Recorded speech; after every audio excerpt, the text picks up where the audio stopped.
Assalamualaikum warahmatullahi wabarakatuh. Halo teman-teman, kami dari kelompok 9 TPB 40. Di sini kelompok kami ingin membahas penerapan dari alat elektromagnetik dan arus bolak-balik, yaitu induction heater atau alat pemanas induksi. Sebelumnya katanya kalau tak kenal maka tak sayang. Yuk teman-teman, kita kenalan sama anggota kelompok 9. Nama saya Aninda Agustiandiani, NIM 11914006 dari Prodi Teknik Informatika. Halo teman-teman, perkenalkan nama saya Ayu Linta Anggayanti, NIM 1191400095 dari Prodi Teknik Informatika. Nama saya Ahmad Adriansyah Hasibuan, NIM 1191400079, Prodi Teknik Informatika. Nama saya Muhammad Ivan Dwi Rizky, NIM 1192200187 dari Prodi Perencanaan Wilayah dan Kota. Nama saya Ardiansyah, NIM 1192200073 dari Prodi Perencanaan Wilayah dan Kota. Nama saya Muhammad Aldito Rizky, NIM 1191400170 dari Prodi Teknik Informatika. Sebelum kita tahu penerapan alat induksi elektromagnetik, sejarahnya yaitu ditemukan oleh Michael Faraday pada tanggal 29 Agustus 1831.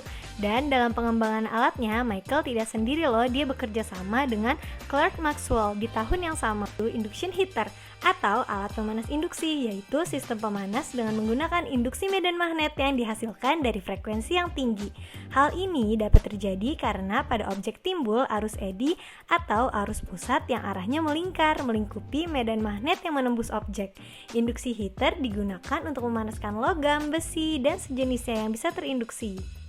Karena dapat memanaskan besi dan membuat besi bengkok, alat ini baik digunakan di bengkel-bengkel loh, atau di toko besi dan lainnya.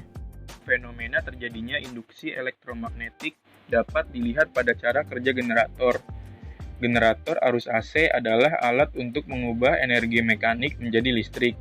Sederhananya, generator terdiri dari kumparan yang diputar dalam medan magnet oleh agen dari luar.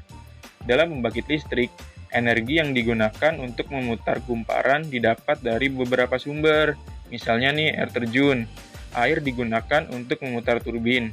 Dengan berputarnya turbin, fluks magnet yang melewati kumparan turbin akan berubah, sehingga menghasilkan GGL induksi dan arus. Di ujung kumparan, dipasang dua cincin yang ikut berotasi dengan kumparan. Pada kedua cincin dipasang sikat, dan sikat itu dihubungkan dengan rangkaian luar. Berikut penjelasan desain, alat dan bahan beserta fungsinya. Yang pertama ada MOSFET yang berfungsi sebagai pengatur tegangan dan arus melalui antara source dan drain. Kemudian ada papan PCB atau PCB induction heater berfungsi sebagai papan rangkaian komponen penyusun induction heater. Selanjutnya ada induktor berfungsi sebagai penyimpan energi di medan magnet akibat tegangan listrik yang melaluinya. Kemudian ada resistor berfungsi untuk menghambat arus yang mengalir pada rangkaian tertutup. Selanjutnya ada kapasitor untuk menyimpan serta melepas muatan. Lalu ada diode Zener berfungsi untuk menyalurkan arus listrik dan menstabilkan arus dan tegangan. Kemudian ada pipa AC berfungsi sebagai penghantar induksi dari energi yang telah dihasilkan komponen lainnya menuju benda yang dituju. Dan yang terakhir ada kabel penghubung sebagai penyambung antara komponen dan osiloskop. Pada percobaan pertama, kita akan memasukkan sebuah besi pada lilitan tersebut. Di sini kami menggunakan sebuah cutter, di mana dengan tidak membutuhkan waktu yang lama, cutter tersebut akan membara. Namun, apabila lilitan tersebut dipegang oleh tangan biasa, itu tidak akan terasa panas. Karena alat pemanas induksi ini memiliki prinsip kerja, yaitu tegangan bolak-balik yang memiliki frekuensi tinggi yang dibangkitkan dari power modul. Frekuensi ini akan memicu sebuah komponen elektronika untuk membangkitkan daya AC yang memiliki frekuensi tinggi, sehingga daya AC frekuensi tinggi ini dikirimkan ke kumparan untuk menimbulkan fluks, di mana besar kecilnya fluks yang dibangkitkan bergantung pada luas bidang kumparan induksi yang digunakan. Hal ini disebabkan induction heater memanfaatkan rugi-rugi yang terjadi pada kumparan penginduksi. Arus eddy berperan secara dominan dalam proses induction heating. Panas yang dihasilkan pada material bergantung kepada besarnya arus eddy yang diinduksikan oleh lilitan penginduksi. Ketika lilitan dialiri oleh arus bolak-balik, maka akan timbul medan magnet di sekitar kawat penghantar. Medan magnet tersebut besarnya berubah-ubah sesuai dengan arus yang mengalir pada lilitan tersebut. Pada dasarnya, prinsip kerja transformator yang bekerja karena adanya induksi elektromagnetik yaitu Jika suatu rangkaian tertutup yang di dalamnya mengalir arus AC menghasilkan medan elektromagnetik yang berubah-ubah pula. Pada percobaan yang kedua, kita mencoba dengan memasukkan sebuah pena pada lilitan tersebut. Tidak ada respon yang terjadi pada pena tersebut, karena arus yang mengalir pada lilitan tersebut hanya dapat menginduksi alat bermaterial besi atas jenisnya, dan pena berbahan dasar plastik. Flux magnet sama dengan induksi magnet dikali luas penampang. Jika induksi magnet tidak tegak lurus atau membentuk sudut tertentu, maka flux magnet sama dengan induksi magnet dikali luas penampang dikali cos alpha. Persamaan daya eddy yaitu V kuadrat dikali induksi magnet kuadrat dikali frekuensi kuadrat per 6 dikali konstanta dikali resistivitas bahan dikali densitas bahan.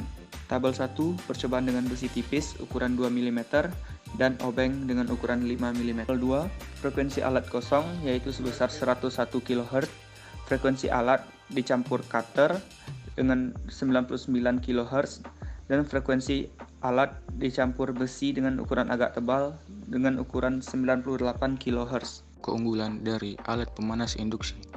Yang pertama, pemanas induksi adalah timbulnya panas pada logam yang terkena induksi medan magnet. Kedua, pemanas induksi juga disebut sebagai proses pemanasan non-kontak yang menggunakan listrik frekuensi tinggi untuk menghasilkan panas yang konduktif secara elektrik. Yang ketiga, pemanas tidak mencemari bahan yang sedang dipanaskan. Keempat, sangat efisien karena panas yang dihasilkan di dalam benda kerja. Ini dapat dibandingkan dengan metode pemanas lain di mana yang dihasilkan dalam elemen api atau pemanas. Kekurangan dari alat pemanas induksi.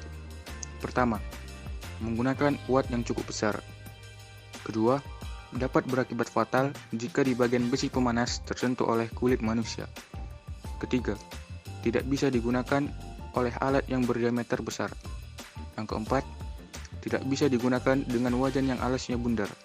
Yang kelima, bila masyarakat berbondong-bondong beralih dari kompor gas ke kompor induksi, maka secara sistem dalam distribusi tenaga listrik akan menimbulkan permasalahan. Perbandingan induction heater yang sekarang. Yang pertama, hemat energi. Yang kedua, operasi elemen dingin sehingga tidak memiliki batas waktu. Ketiga, lebih aman dari kecelakaan karena sudah menggunakan perangkat keras yang lebih tertutup. Keempat, kapasitor lebih baik kinerjanya. Yang kelima, lebih bisa menyesuaikan sendiri jalannya arus karena sudah menggunakan atmega kabel flux yang dulu mudah panas. Pada masa lalu, pemanasan induksi menggunakan teknologi yang sederhana.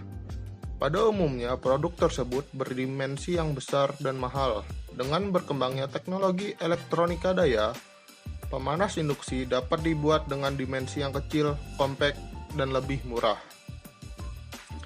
Teknologi pemanas induksi banyak memberikan keuntungan apabila dikembangkan dan digunakan dengan baik.